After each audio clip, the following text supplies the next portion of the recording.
1971 के अंदर 1971 से अगर शुरू करते हैं पाक भारत जंग में, उसमें थोड़ा-सा बताइएगा कि एयर फ़ोर्स का कितना अहम रोल था? गो के हमने ईस्ट पाकिस्तान को लूज़ तो कर दिया, जी। हमें एक ज़ख्म तो लगा, लेकिन हमारी एयर फ़ोर्स ने कैसे उस जंग के अंदर भी अपनी महारत दिखाई थी? 71 में जो भी हुआ उसकी पॉलिटिकल साइड पे मैं बिल्कुल नहीं जाऊँगा।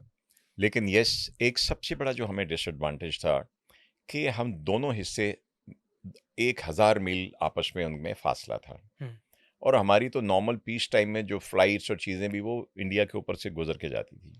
जब जंग हुई जो कि प्लान्ड थी, जो कि इंडिया ने प्लान किया था, ये हमेशा से रॉ और ये सारा कुछ यही करते रहे। तो yes, it was a misfortune and mishandling that. लेकिन अब एयर फ़ोर्स की बात करते हैं, तो मैं आपको एक नाम बताता हूँ, चक यीगर।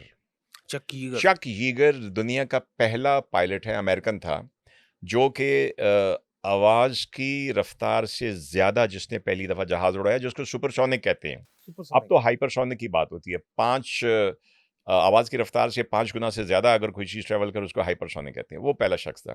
71 वॉर में Chuck Yeager, he was a brigadier. Hmm, he was American air adviser in Pakistan. Hmm, आप सिर्फ़ गूगल करके उसकी वेबसाइट पे चले जाएँ। He is passed away few years back. तो आप देख लें कि Chuck Yeager about Pakistan Air Force. Hmm, उसके मुताबिक 71 में जितने भी ऑड्स थे हमारे खिलाफ, ठीक। हमारे सिचुएशन अगेंस्ट थी हमारे, पाकिस्तान एयर फ़ोर्स की performance was better than Pakistan Air force performance in 1965 ओह! 1965 की जंग से भी से ज़्यादा भी बेहतर थी। बेहतर थी। सर क्या आपने एक इनसाइट दी है हमें। और पाकिस्तान एयर फ़ोर्स तो हमेशा आपको शायद आइडिया नहीं है कि 1959 में ईद वाले दिन इंडिया का एक कैम्बरा जहाज़ जो कि जासूसी के लिए एंटर हुआ 1959 में। 1959 में, और ईद का दिन था, उनका ख़्याल था कि पाकिस्तानी कोई सवैयाँ-शवैयाँ खा के सो रहे होंगे, हुँ, तो हम आएँगे, रिकॉनाइसेंस करेंगे। हमारे पेशावर से 2 जहाज़ उड़े, जूनियर ऑफ़िसर थे, फ्लाइट लेफ्टिनेंट, और उनको कंट्रोल कौन कर रहा था? एक सेकंड लेफ्टिनेंट के बराबर पायलट ऑफ़िसर रडार पे, वो पुराना जंग-ए-अज़ीम का रडार हुँ। बैठा हुआ था।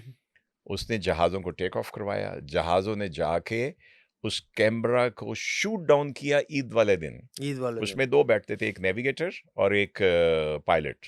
हुँ, दोनों को गिरफ्तार किया, और यानी कि इवन पीस टाइम में ईद वाले दिन भी एयर फ़ोर्स उतनी ही तैयार होती तैयार है। होती है। तो आप सोचिए कि जब ये सारा कुछ पहलगाम हुआ, तो फिर हमारा रेडीनेस का लेवल क्या क्या होगा?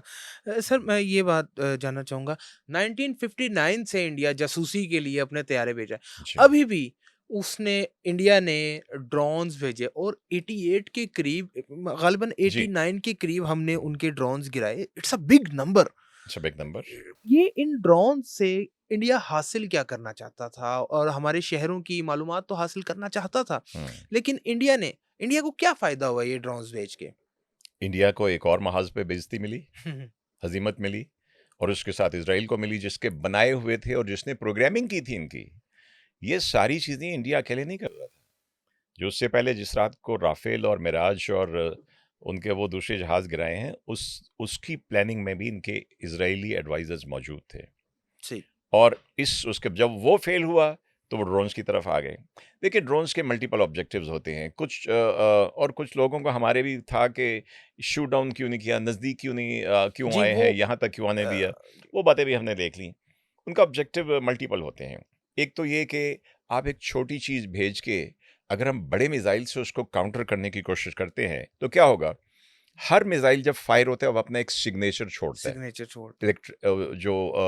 जिसको आप कह लें कि वो उसका हीट का एक हीट। सिग्नेचर होता है, आईआर सिग्नेचर है, फिर उसका अगर कोई डिजिटल चीज़ है, उसका सिग्नेचर है।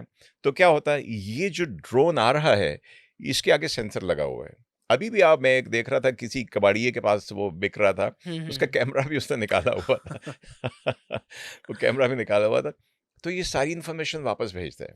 आपने एक छोटे से ड्रोन को, जो डेढ़ $2,000 का, उसको गिराने के लिए अगर आपने $2 लाख का मिसाइल चला दिया, और मिसाइल आपका अकेला नहीं होता, हुँ, बैटरी होती है पूरी। बैटरी होती है पूरी। तो क्या होगा कि उधर somebody is watching to launch, कि ये जैसी इन्फॉर्मेशन गई कि यहाँ पे इनके मिसाइल्स हैं, तो वहाँ से आएगा and you will get lost. So we had to wait.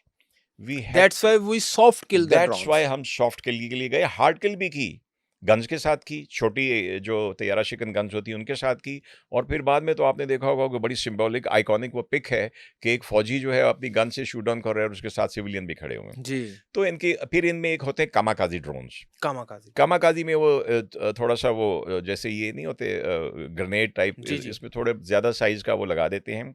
उसका मतलब ये ज़्यादा न्यूसेंस होती है इनकी, ये छोटे ड्रोन्स की। इनकी ज़्यादा न्यूसेंस वैल्यू होती है। कामाकाजी वही जो वर्ल्ड वॉर 2 में जो कामाकाज़ी एग्ज़ैक्टली इज़ खु खुदकश। खुदकश, ठीक, kamikaze is a Japanese word. Japanese word. जैसे जापानीज़ पायलट थे, कामाकाज़ी पायलट थे, वो जाते ही थे कि जैसे उन्होंने पर्ल हार्बर पे किया था जी।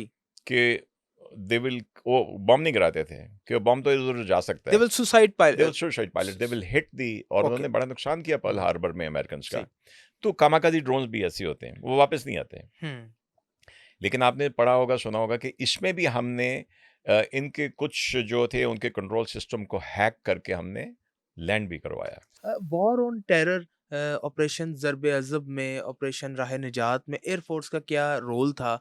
और उसमें हमने पाकिस्तान को, एयर फ़ोर्स ने, हमारी एयर फ़ोर्स ने पाकिस्तान को दहशतगर्दी से किस तरह और कब-कब निजात दिलवाई? अब दहशतगर्दी के खिलाफ जो मेजर ऑपरेशन शुरू हुआ था 2009 में शुरू हुआ था। आपको जी। याद था एक टाइम के ऊपर सवात और सारे एरियाज़ यहाँ तक जो थे टीटीपी और 2 दहशतगर्द थे ये पहुँच चुके थे। तो सबसे पहले 2009 में भी जब ऑपरेशन शुरू हुआ, तो उसके इनके जो हार्ड देखें, आर्टिलरी, अब जो ज़मीनी फ़ौज होती है उसको हर चीज़ पहाड़ी इलाके में नज़र नहीं आ रही होती। हुँ, पहाड़ होते हैं, डिफ़िकल्ट टेरेन होता है।